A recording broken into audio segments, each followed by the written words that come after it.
La colonisation a créé à l'Afrique des besoins dont elle ne peut pas produire, elle ne peut pas s'en passer. Donc elle ne peut pas se séparer de l'Occident. Et ceci mis de côté d'ailleurs, qui peut être chez soi actuellement? Personne. Personne n'est plus chez lui. Nous sommes tous citoyens du monde. Alors nous avons un lieu de naissance, nous devons être citoyens de partout. Et alors c'est pourquoi il serait plutôt bon que nous soyons à l'entendement, à l'écoute les uns des autres, pour essayer de trouver ce que nous avons de commun pour bâtir le bonheur de demain. Et dans tout ça, l'homme doit être l'objectif principal.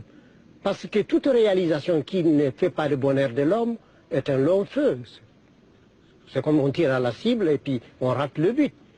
Le but de notre évolution doit être l'homme.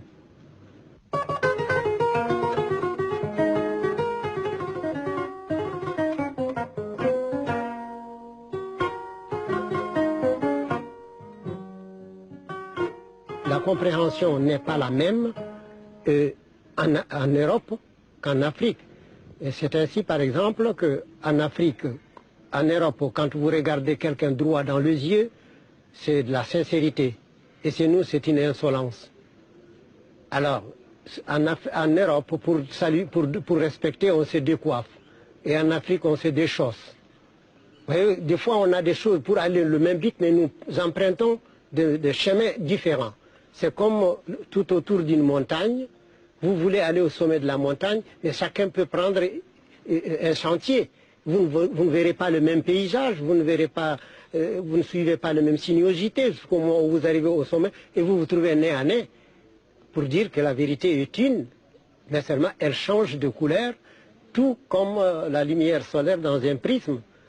Il y a un rayon blanc qui entre et il se réfracte en cette couleur. Alors si on dit que cette couleur n'est pas blanche, mais elle provient de la couleur blanche et unique. Alors donc, tous les hommes partout ont quelque chose de commun. Il faut chercher cette communauté pour bâtir l'homme de demain, l'homme universel.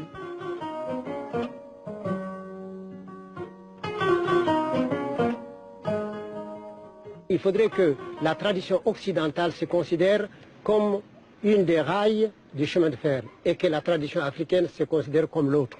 Alors les deux sont nécessaires pour que la locomotive se déplace. Mais ils sont parallèles, mènent à la même gare, mais il ne faut pas les mélanger. Parce qu'il y a des fois où, évidemment, il y a des, comment vous appelez ça, les tiges qui réunissent les deux barres sur la terre. Il y a des moments où on se rencontre, mais ce n'est pas toujours pareil. Alors donc, il faut accepter d'être l'un à l'écoute de l'autre. Et au moment où l'Européen écoute l'Africain, il faut qu'il cesse d'être Européen pour être un élève ne connaissant absolument rien, accepter qu'il ne sait pas. Et alors parce qu'on dit chez nous, celui qui sait qui ne sait pas saura. Celui qui ne sait pas qu'il ne sait pas ne saura pas. Et on a fait ça comme un petit poème peul. Et dunya neɗɗo kala dañanko jeyi so wonto yi koma ko am koma waɗɗo yima kam mi lamɗo yoɗo ma ko ɗum wonnoyta nden ko am. Sur cette terre chaque chose doit avoir chaque être doit posséder quelque chose. S'il advient que ce qui est à toi, ce qui est à moi est à toi, force est pour moi de te demander quel va être pour moi. Pour moi, il y a deux sous-développements. Il y a le sous-développement matériel et il y a le sous-développement aussi intellectuel. Parce qu'un homme qui rompt avec sa tradition pour adopter la tradition, totalement la tradition d'un autre, pour moi, il est sous-développé, ethniquement parlant. Puisque c'est le bonhomme qui va emprunter la charrue de quelqu'un et qui va travailler dans le jardin d'un autre. Alors, je comprends qu'il ait prêté la charrue de quelqu'un, mais qu'il vienne labourer la terre de son père. Ce serait beaucoup plus profitable pour lui. Et alors donc, il y a le sous-développement matériel et le sous-développement culturel. Et or, l'Afrique n'est pas culturellement sous-développée, mais elle n'a pas eu le moyen de s'exprimer.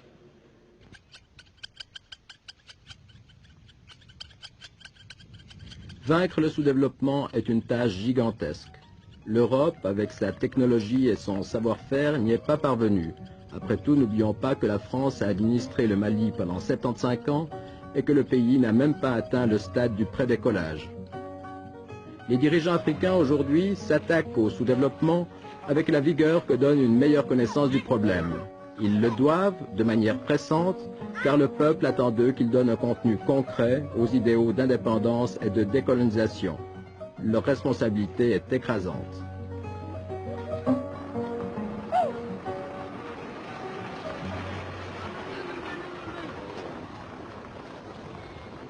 On dit chez nous que pour mener un troupeau de 1000 têtes, il vous faut un bâton. Mais pour mener un troupeau de 1000 hommes, il vous faut 1000 bâtons. Alors, les chefs, il faudrait plutôt les regarder avec beaucoup plus de compassion qu'on ne le fait. Il faut des fois se mettre à leur place. Je rencontre des difficultés terribles, je me demande moi-même personnellement comment ils dorment.